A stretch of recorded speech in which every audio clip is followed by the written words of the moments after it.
I had my son's first speech therapist. I remember she did this whole, she completely revamped her room. Like she turned it upside down for Sulaiman, my son, because I told her that he loves water. So she had these water-based activities in every corner of the room. My son didn't go to any of those well-planned activities. What he went towards was a glass of water on her table. And all he wanted to do was just bang on the table or pat on the table and watch the water in the glass move. And that is all he wanted to do. And that's what she was doing. I'm sitting over there because these sessions are not cheap, Cathy, right? So I'm like, okay, so 1 hour and this is what we've accomplished.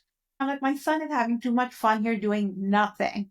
Like, because I don't see the value in this, right? I'm not seeing what is happening here, that there's a relationship being built. And I was like, okay, I need to find a speech therapist who's going to corner him into one side of the room with a table in front of him and, drill him with tasks and compliance based activities. That looks like work to me.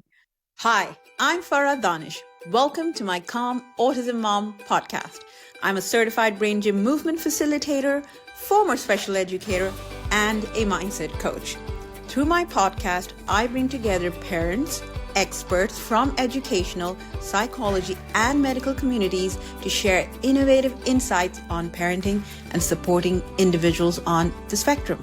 My mission is simple: to continuously learn and share the latest autism-related news and strategies, bringing you powerful conversations and practical solutions you can use right now.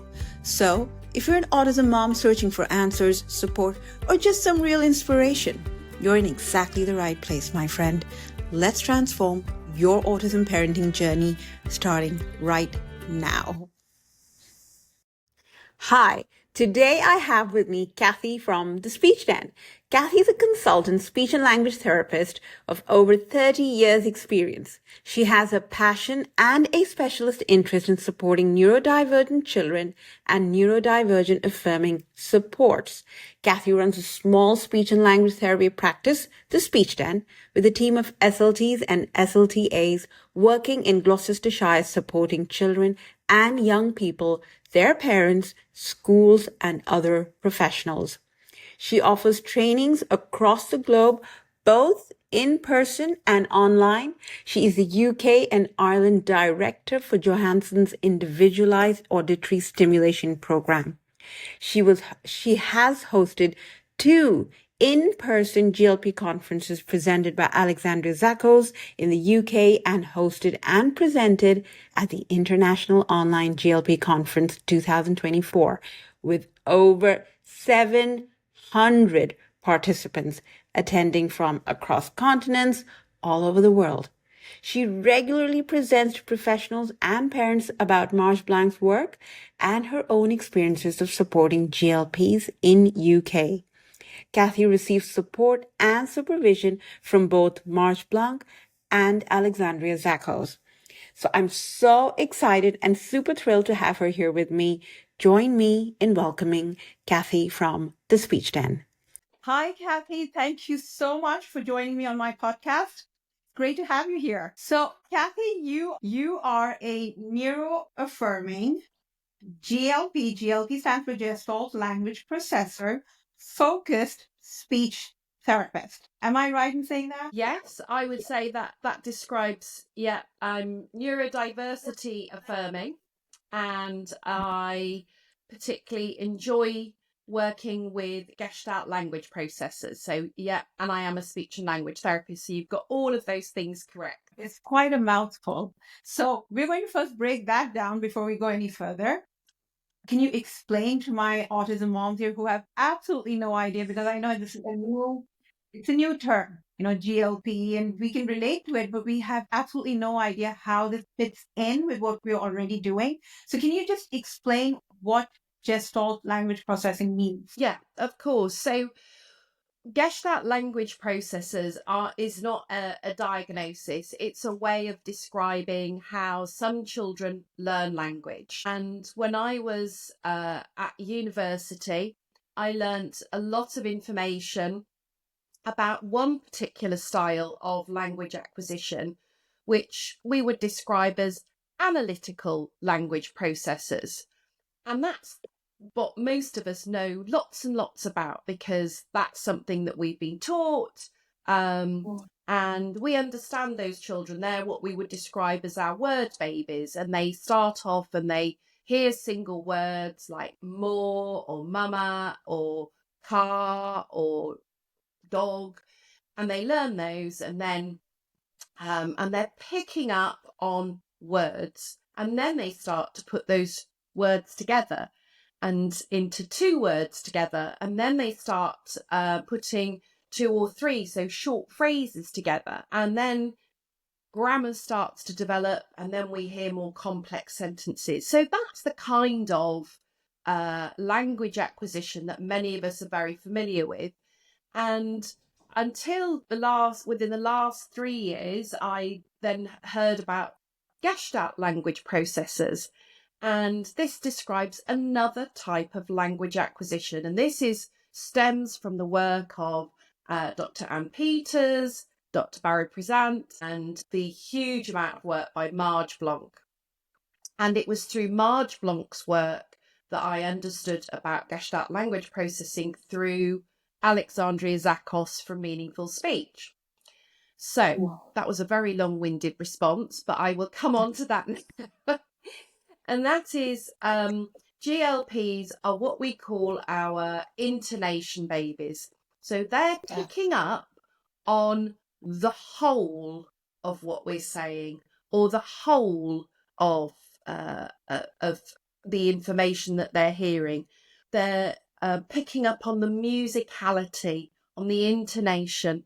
So rather than words, it's whole chunks, whole units. Would you say that includes scripting? Because that's the most common. Yeah, so that would be when we think of the stages of how our Gestalt language processors learn language. We have stage 1, where it's whole scripts. They've heard something before and they're repeating it either verbatim, or they've learned a chunk of it, and that's how they're communicating.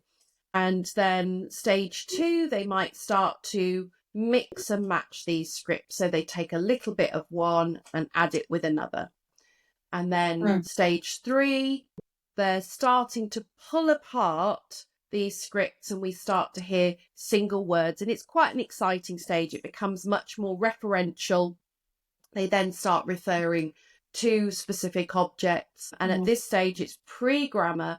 So they're starting to use names of objects and adjectives or locations. So, for example, chair green, or big apple, for example, or just car, and maybe pointing or eye pointing at the same time. And that would be around what stage of GLP processing would that be, when they are able to break down that script and use certain words out of that script?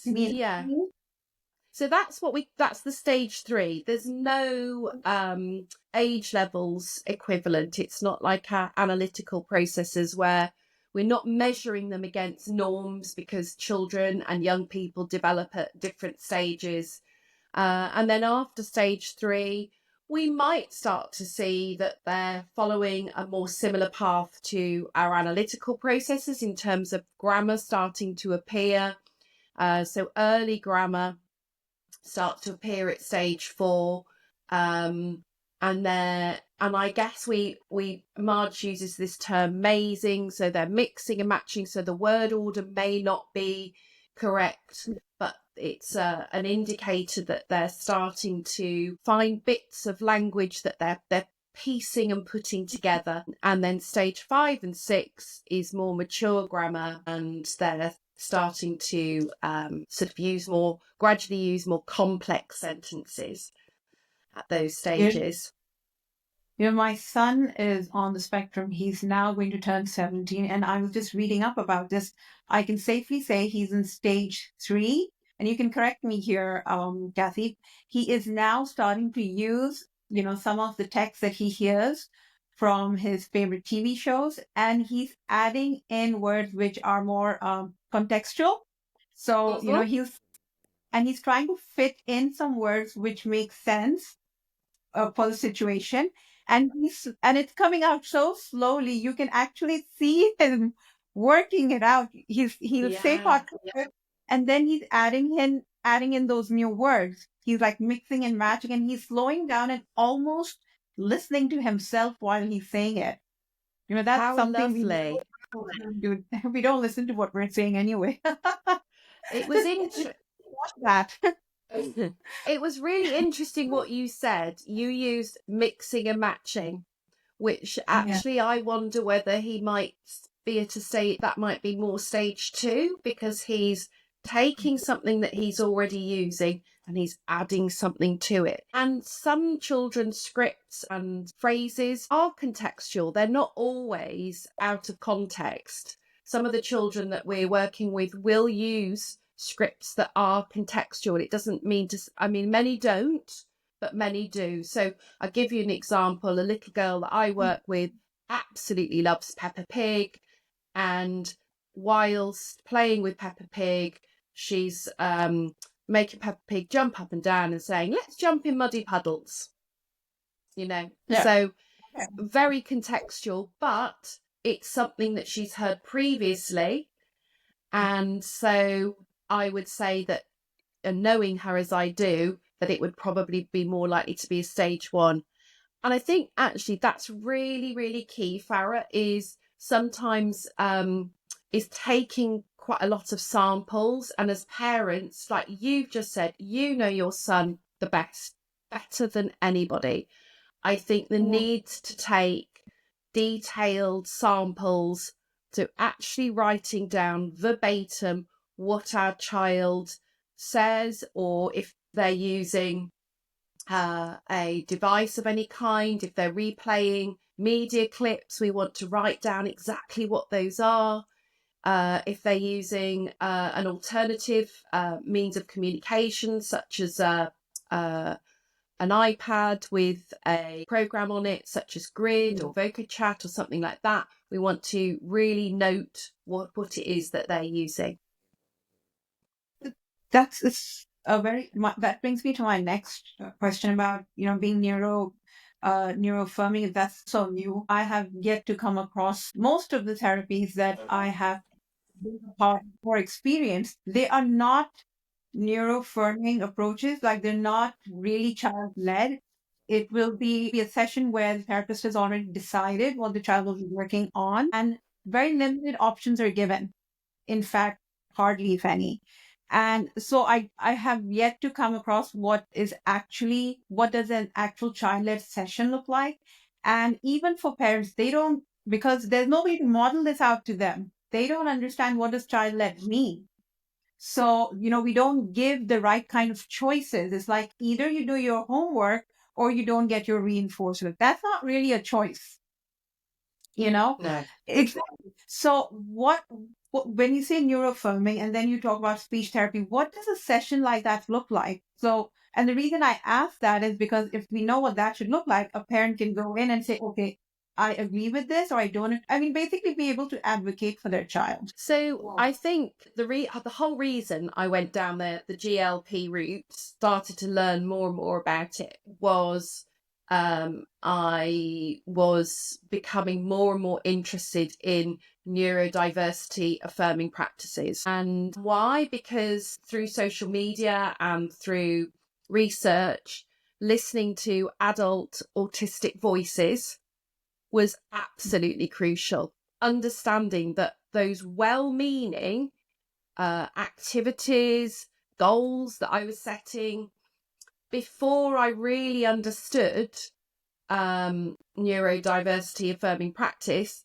I was really potentially causing masking, causing harm unintentionally, and that's been something that I have to grapple with.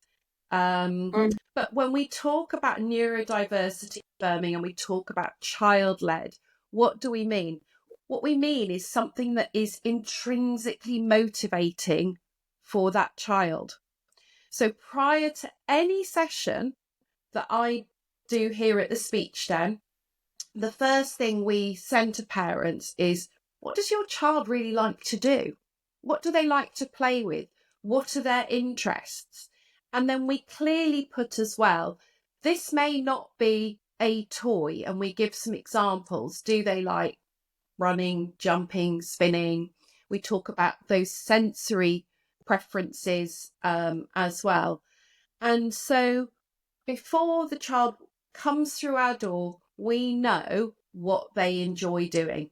So, for example, a parent might put down loves alphabet puzzles and spinning.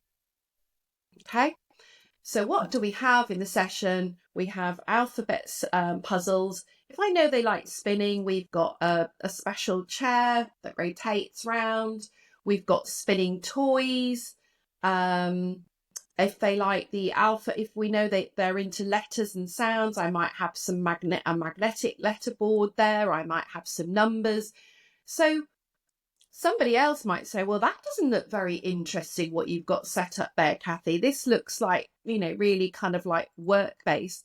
It's not in the slightest. It's thinking about, I know before the child arrives what they like. I might add one other or two other things in just out of curiosity, to see if they might be interested in them based on what I already know. But I'm not going to go in with an agenda of the child has to complete the puzzle. Child-led play, and particularly that first session, I'm going to sit back, and I let parents know this before they come. I sit back and I just see where the child goes. And what I'm looking for is connection with that child. I'm not trying to prompt them. I'm not trying to get them to say something. I'm not trying to make them play in a certain way. I think that is something that's been really crucial to sessions, is acknowledging that all play is valid. And play may look so different from child to child. I think, sorry. I think we run in that problem that play as parents, because I'm an autism parent coach. So parents will come to me and they're like, and when they talk, I can tell them, okay, you want play to look like what it looked like for you, or what it should look like to you. So it's like forcing the child to play with a toy in a specific way, or, play a game a specific way. And if the child wants to do something else, then everything just falls apart. And when you were talking, this brought Exactly. back a memory of me being one of those parents, Cathy, where I had my son's first speech therapist. I remember she did this she completely revamped her room. Like, she turned it upside down for Sulaiman, my son, because I told her that he loves water. So she had these water-based activities in every corner of the room. My son didn't go to any of those well-planned activities. What he went towards was a glass of water on her table. And all he wanted to do was just bang on the table or pat on the table and watch the water in the glass move. And that is all he wanted to do. And that's what she was doing. I'm sitting over there because these sessions are not cheap, Cathy, right? So I'm like, okay, so 1 hour and this is what we've accomplished. So, even as parents, we can become cushion. I'm like, my son is having too much fun here doing nothing. Like, because I don't see the value in this, right? I'm not seeing what is happening here, that there's a relationship being built. And I was like, okay, I need to find a speech therapist who's going to corner him into one side of the room with a table in front of him and, drill him with tasks and compliance based activities. That looks like work to me. So I just, when you were talking, I'm like, oh my God, I'm like reliving that moment when I did that to my. But clearly, what an amazing speech and language therapist that you've been taking him to, that A, took the time to know that he loves water play, and B, then absolutely abandoned any kind of preconceptions and went with what he was interested in. And I think that I say to parents, we have to trust in this process, because what I'm seeing is your son or your daughter connecting with me. I had a similar experience with a young GLP, and her mum brought her to see me, and at the same time had been to see another professional who had a different approach to intervention, and it was really different. And I said to the mum, because one of the ways that this little girl communicated was through songs, so she would sing songs, and that was her way of communicating. She was a stage 1 GLP, and was using songs to communicate. And I said to her mum, you know what, let's think about what's going to be best for Natalie and for you, because at the end of the day, parents know their children best. And she'd been advised to stop the singing. And I said, gosh, how do you stop a child from singing? And she said, oh, through distraction, or, you know, telling her to be quiet. Yeah. And I said, what feels right for you? I said, so, you know, thinking about the different styles of session, what feels, as a parent, what feels right? And she said, this does. She said, because it was To in stop the the session. singing? Yeah, no. Sorry, not to stop the singing. The style of the child-led support. Okay. You know, I was joining this little girl in her songs. And within that session, she went from stage 1 and was then starting to mitigate through the models, how I was modeling with her. So she was moving from stage 1 to stage 2 within that session. And, you know, her mother said, this is really special because she doesn't naturally communicate in this way around other people. She said, this is really very, very special. And it's not about me. It's about being child-led and not going with an agenda, allowing silences. And I'll come on, I'm sure you're going to ask me lots of questions about that in a bit, but just giving this child an opportunity to be her, not with a fixed agenda, and truly following her lead. Now, in the past, I've done other sort of programs, parenting style programs, and you know, we follow the child's lead, but there's been an agenda. There's been, I need to model this language, or I need to extend their play in this way. I would say the change for me has not been going in with this kind of fixed agenda. It has to be organic, and it takes practice. It's not that easy, I have to say. I think, but what I would say, with the majority of parents who come back for a second session, is they trust in the process. So they then see the progress that their child's making, and most importantly, their child is regulated, their child is having a nice time, they're connecting with me.